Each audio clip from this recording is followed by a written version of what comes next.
الحمد لله الحمد لله الهادي في سبيل الرشاد يهدي من يشاء إلى طريق السداد ويذل من يشاء بعدله إلى طريق الغي والفساد والصلاة والسلام على رسوله الناصح الصادق الأمين أما بعد قال الله تعالى في القرآن المجيد والفرقان الحميد أعوذ بالله من الشيطان الرجيم بسم الله الرحمن الرحيم لا إكراه في الدين قد تبين الرشد من الغي۔ معزز سامعات، آج کا میرا موضوع سخن ہے اسلام کیسے پھیلا۔ اسلام کی فطرت میں قدرت نے لچک دی ہے، اسلام کی فطرت میں قدرت نے لچک دی ہے، اتنا ہی یہ ابھرے گا جتنا کہ دباؤ گے۔ آج اسلام دشمن طاقتوں کی طرف سے اعتراض کیا جاتا ہے کہ اسلام اپنی بلند تعلیمات سے نہیں بلکہ طاقت کے بل پر پھیلا ہے۔ اسلام کی یہ حیرت انگیز اشاعت اور دنیا کے کونے کونے میں اتنی سرعت کے ساتھ پھیل جانے کا راز یہ ہے کہ مسلمانوں نے اسلام پھیلانے کے لیے تلوار کا استعمال کیا، زور و زبردستی سے اپنا کلمہ پڑھوایا۔ یہ اعتراض جتنے مہارت کے ساتھ اٹھایا جا رہا ہے، حقیقت تو یہ ہے کہ یہ اتنا ہی بے وقت اور کمزور ہے۔ کوئی معمولی سمجھ رکھنے والا انسان بھی اگر اسلامی تاریخ کا مطالعہ کرے تو اسے بھی اس کے غلط ٹھہرانے میں کوئی تأمل نہیں ہوگا۔ اسلامی تاریخ کا ہر قاری یہ فیصلہ کرنے پر مجبور ہوگا کہ مسلمانوں پر کلمہ اسلام تلوار کے زور سے پھیلانے کا الزام غلط اور بے بنیاد ہے۔ اسلام دنیا میں اپنی اعلیٰ تعلیمات کی وجہ سے پھیلا ہے۔ اسلام کے اشاعت میں لوہے کی تلوار نہیں، اسلام کی بلند اخلاق کی تلوار تھی، جس نے وہ کام کر دکھایا جس کو بڑی سی بڑی فوج اور بڑا سے بڑا لشکر بھی انجام نہیں دے سکتا۔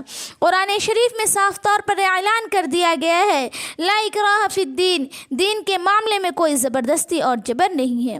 قرآن نے یہ بھی واضح طور پر کہہ دیا ہے کہ جس کا جی چاہے ایمان کی دولت سے مالا مال ہو اور جس کا جی چاہے کفر شرک کی تاریکیوں میں بھٹکتا پھرے۔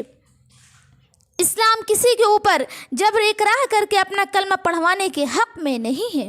آئیے اشاعت اسلام کی ابتدائی تاریخ کا مطالعہ کریں تاکہ یہ بات کھل کر سامنے آ سکے کہ اسلام دنیا میں کیسے پھیلا اور اس کی اشاعت تلوار کے استعمال کا نتیجہ تھی یا اس کی بلند تعلیمات کے فیوز و برکات تھی، جنہوں نے ساری دنیا کو مجبور کر دیا کہ وہ اسلام کے دامن میں پناہ لے۔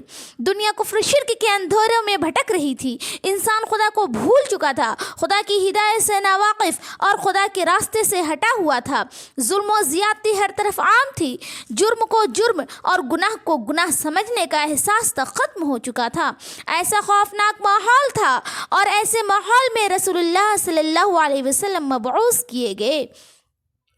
اللہ کے رسول حق کی طرف بلانے والے تنہا تھے، خدا کے راستے کی طرف پکارنے والے اکیلے تھے۔ آپ کا اس وقت کوئی ساتھی نہ تھا، گھر والے بھی نہیں، دوست احباب بھی نہیں، عزیز و اقارب بھی نہیں۔ ایک طرف اللہ کے رسول تھے اور دوسری طرف ساری دنیا۔ اللہ کے رسول کے پاس کوئی دنیاوی طاقت نہ تھی، کوئی فوج نہیں تھی، کوئی لشکر نہیں تھا، روپیہ پیسہ مال و دولت نہیں تھی۔ اللہ کے رسول نے جب لوگوں کو خدا کی طرف بلایا، دین کی دعوت دی تو ساری دنیا آپ کی دشمن بن گئی۔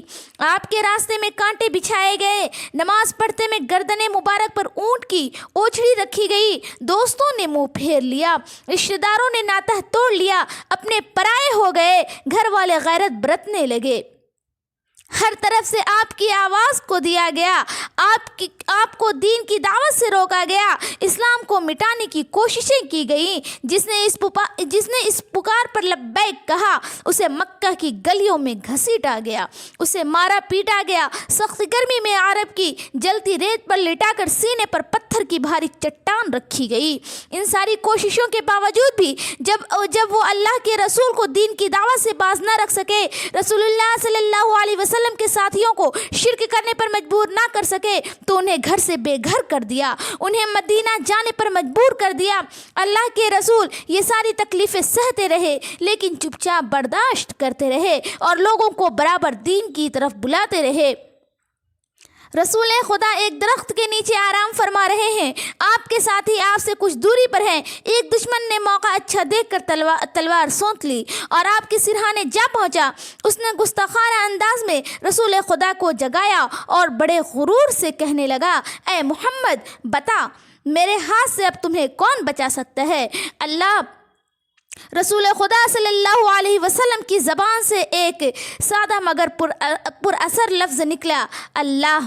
نہ جانے کون سی تاثیر تھی اس لفظ میں کہ دشمن اتنا سنتے ہی تھر تھر کانپنے لگا۔ تلوار ہاتھ سے چھوٹ گئی۔ رسول خدا اٹھے، تلوار ہاتھ میں لی اور دشمن سے بارعب انداز میں دریافت فرمایا، تم اب تک مجھ سے پوچھ رہے تھے کہ میرا بچانے والا کون ہے، اب میں تم سے پوچھتا ہوں کہ تم کو میرے ہاتھ سے کون بچائے گا؟ دشمن کا ایمان خدا پر نہیں تھا۔ اس نے جواب دیا، آپ ہی بچا سکتے ہیں، اگر آپ مجھ پر رحم نہ فرمائیں تو مجھے اب کوئی بچا نہیں سکتا۔ پیارے نبی کریم صلی اللہ علیہ وسلم نے ایک جانی دشمن کو بغیر کسی تعرض کے چھوڑ دیا اور وہ اپنے ساتھیوں میں چلا گیا۔ پھر اس اخلاق کا یہ اثر ہوا کہ اس شخص نے مکہ فتح ہونے کے بعد اسلام قبول کر لیا۔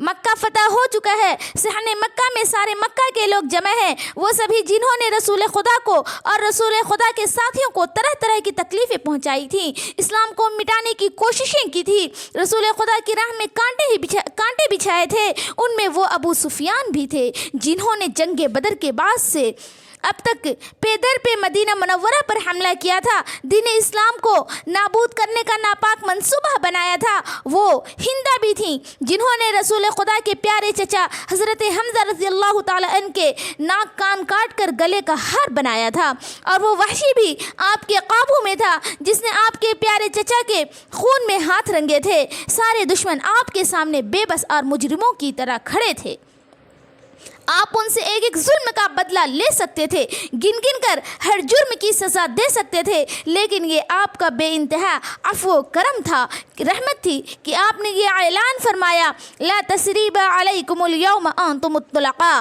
آج تم پر کوئی سرزنش نہیں، جاؤ تم سب آزاد ہو۔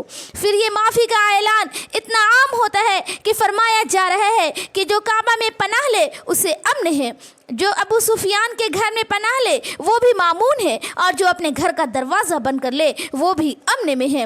اس رحمت کو دیکھ کر، اس عفو درگزر سے متاثر ہو کر عرب کے باشندے اسلام کے دامن میں پناہ لینے کے لیے بے تاب ہو جاتے ہیں۔ ابو سفیان اسلام قبول کر لیتے ہیں، وحشی دائرہ اسلام میں داخل ہو جاتے ہیں، اور ہندہ کی زبان سے بے اختیار یہ الفاظ نکل جاتے ہیں، اے اللہ کے رسول، آج سے پہلے آپ کے خیمہ سے زیادہ کوئی خیمہ میرے لیے کوئی قابل نفرت نہیں تھا، اور آج آپ کے خیمے سے بڑھ کر کوئی خیمہ مجھے پیارا نہیں ہے۔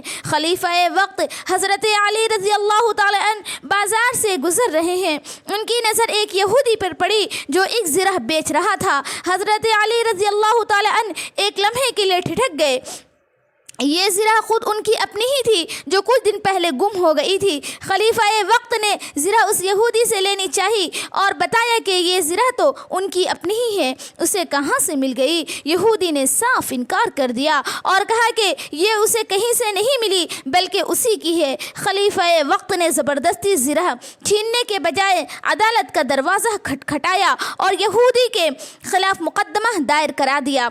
عدالت میں طرفین کا بیان ہوا۔ قاضی نے حضرت علی رضی اللہ تعالی عنہ کو دعوے کے ثبوت میں گواہ لانے کو کہا۔ حضرت علی رضی اللہ تعالی عنہ کی طرف سے ان کے بیٹے حسن رضی اللہ تعالی عنہ اور ان کے غلام نے گواہی دی، مگر قاضی عدالت نے آپ کا مقدمہ یہ کہہ کر خارج کر دیا کہ اسلامی عدالت میں بیٹے کی گواہی باپ کے حق میں اور غلام کی گواہی آقا کے حق میں قابل قبول نہیں ہوتی، اس لیے آپ دوسرے گواہ پیش کیجیے۔ حضرت علی رضی اللہ تعالی عنہ دوسرے گواہ پیش نہ کر سکے اور قاضی کے فیصلے کو قبول کر کے واپس چل دیے۔ یہودی اس بے لاگ فیصلے اور اسلام کی انصاف پسندی کو دیکھ کر چلا اٹھا۔ اس نے حضرت علی رضی اللہ تعالی عنہ کو آواز دی اور کہا، بے شک یہ زرہ آپ ہی کی تھی، آج اسلام کی صداقت اور حقانیت نے میرے دل میں گھر کر لیا ہے اور میں اسلام قبول کرتا ہوں۔ ان حقائق کے باوجود اگر کوئی شخص یہی کہے جاتا ہے کہ اسلام طاقت کے زور سے پھیلا ہے، اس کا کلمہ زبردستی پڑھوایا گیا ہے، تو ایسے شخص کے بارے میں یہی رائے قائم کی جائے جائے گی کہ اس کے دماغ میں خلل ہے۔ ایسے شخص کا علاج یہی ہے کہ اسے پاگل خانہ بھیج دیا جائے۔ نہیں جاتی کہاں تک فکر انسانی، نہیں جاتی کہاں تک فکر انسانی، نہیں جاتی مگر اپنی حقیقت آپ پہچانی نہیں جاتی۔ صداقت ہو تو دل سینوں سے کھینچنے لگتے ہیں واعظ، صداقت ہو تو دل سینوں سے کھینچنے لگتے ہیں واعظ۔ حقیقت خود کو منوا لیتی ہے، مانی نہیں جاتی۔ وما علینا الا البلاغ۔